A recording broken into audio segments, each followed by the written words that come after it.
Я выступал против введения советских войск в Афганистане и за это был сослан в Горький.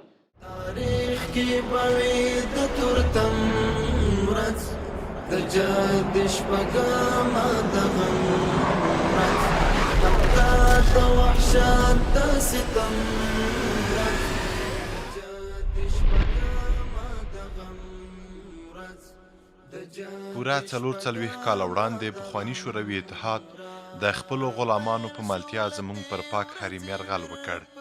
همدا ورځ وه چې شاوخوا 120,000 روسي جګړه مار پر افغان خاوره راواوښتل او ورسره افغان نما څېرو یې پر وړاندې لارې جارو کولې. یاد یرغل و چې د افغانستان د کلونو آرامتیا یې واخیسته، خلک یې مهاجرتونو ته اړ کړل او د افغانستان د مسلمانې ټولنې د عقیدو او افکارو په وړاندې په افغانستان کې سنګر ونیول شو. دا یرغل د افغانستان د 4 لسیزو د کړاوونو او سختیو پیلامه وه. له دې یرغل وروسته د مسلمانانو عزت پایمال شو، بې کوره شول، خپل عزیزان یې له لاسه ورکړل او په بې پایه دردونو کې لاهو شول. د شوروي یرغل چې د خپلو ګوډاګیانو پر مټ یې وکړ، افغانستان ته په دینی، سیاسي، اقتصادي، ټولنیزو او نورو برخو کې خطرناکه ضربې ورکړې.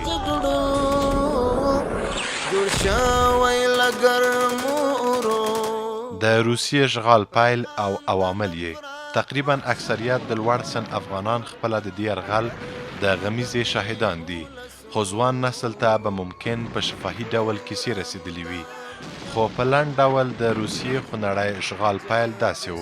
د ظاهرشاه او داود خان د واکمنۍ پر دوره کې بیلابیل ګوندونه رامنځته شول چې اکثریتو یې روسیې ته لیوالتیا درلوده او له هغو سره په اړیکه کې وو، چې د همدې ګوندونو له ډلې څخه خلق او پرچم ګوندونو په 1950 کال کې پر سردار داود خان کودتا وکړه او د خلق په نوم حکومت یې رامنځته کړ چې ارمغان یې مسلمانان افغانستان کې کمونیستي قوانین او اصول و. د خلقیانو له کودتا وروسته نور محمد ترکی پر تخت کېناست چې وروسته د حفیظ الله امین له لوري له منځه لاړ او هغه یې پر ځای واک ته ورسید. همدې جنجالونو د شوروي یرغل ته لاره هواره کړه. د 1958 د جدي په 6مه روسانو پر افغانستان یرغل وکړ او خپل ګوډاګی ببرک کارمل یې چې د پرچم ګوند مشر و پر تخت کېناوه، خو په وړاندې د افغان مسلمان ولس مبارزه روانه وه او ورځ په ورځ یې پرمختګونه کول چې له ډېرې ناتوانۍ وروسته روسیه د خپل یو بل ګوډاګي واک ته د رسولو په فکر کې شوه او ډاکټر نجیب یې واک ته ورسوه. په همدې اساس په افغانستان کې د روسیې اشغال اصلي لامل د پردیپالو ګوندونو رامنځته کېدل و. د روسیې یرغل په وخت کې تقریبا 1.5 میلیون افغانان په شهادت ورسېدل او 3 میلیونه معیوب او له 15 میلیونو ډېر خلک بې وطنه او مهاجر شول چې تر اوسه هم د ګاونډیو لپاره پر افغانستان د فشار یوه اله ده. د روسیې اشغال اصلي همکاره څېرې چې د افغان ولس پر وړاندې یې ستر جنایتونه ترسره کړل او د افغان مومن ولس د عقیدې په وړاندې ولاړ و. مشهور یې نور محمد ترکی، حفیظ الله امین، ببرک کارمل، ډاکټر نجیب، اسدالله سروری، سلیمان لایق، طاهر بدخشي، سلطان علی کشتمن او ډیر نور کسان و. پر افغانستان د یرغل تاثیرات: دینی برخه: په افغانستان کې د روسي پلوو ګوندونو له واک ته رسېدلو وروسته په افغانستان کې هم کمونیزم ته عملاً تبلیغ پیل شو او اسلامي اصول او ارزښتونه له ګواښ سره مخ شول.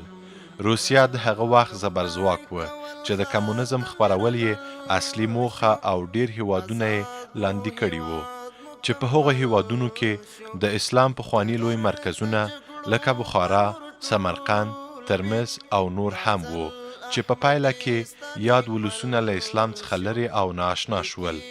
خو دا افغان مجاهد ولس و چې د خپلو دینی او ملي اقتدارو د ساتلو او د هیواد د خپلواکۍ د ګټلو په خاطر د 1.5 میلیون ککرو نظرانې ته تیار شو، مګر د سره استعمار غلامي او د کمونیستۍ ایډیالوژۍ منلو ته یې غاړه کېنښوده چې په پایله کې افغانانو نه یوازې شوروي عسکر له افغانستان څخه تیښتې او فرار ته مجبور کړل، ورسره یې د کمونیزم کرغېړنه مفکوره او ټول سره امپراتوري هم په بل مخ نسکوره کړه او له ګېډې لسګونه مستعمره شوي هیوادونه راووتل.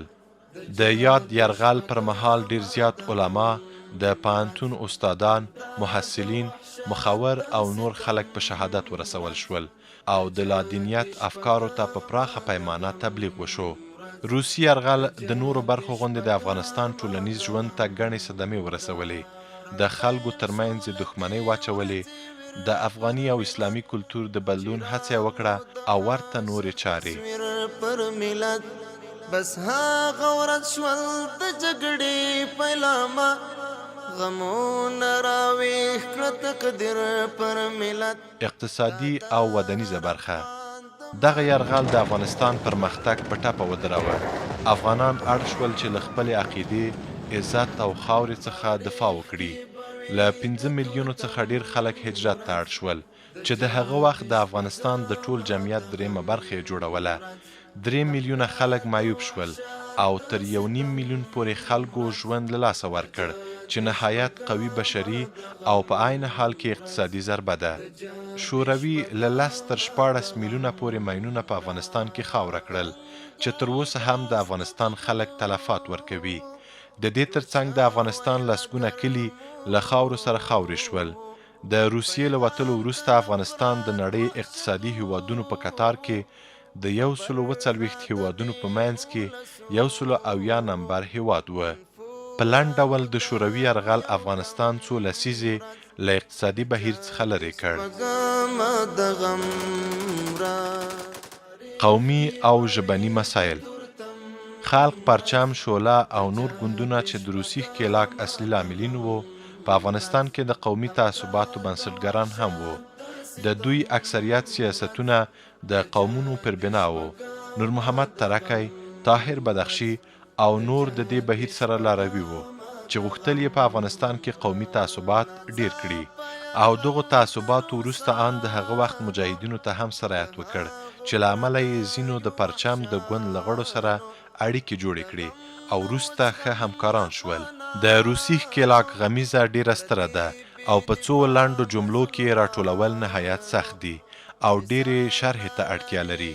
خو په همدې تسلسل کې امریکایانو چې کله د افغان جهاد په توسط د شوروي یا د هغه وخت وارسا بلاک نړېدل او دړې وړې کېدل مشاهده کړل او په دې ډاډ شول چې له دې وروسته روسان ورته کوم خطر او ګواښ نه دي، نو لوی شیطان سمدلاسه په دې سوچ او ویره کې شو چې که مجاهدین په همدغه قوت او فاتحانه جهادي روحیه پاتې شي، له شک پرته به په افغانستان کې یو اسلامي نظام راځي او د اسلامي نظام نفاذ خو د امریکا لپاره د شورویانو له ګواښ څخه هم سخت او دروند تمامېده.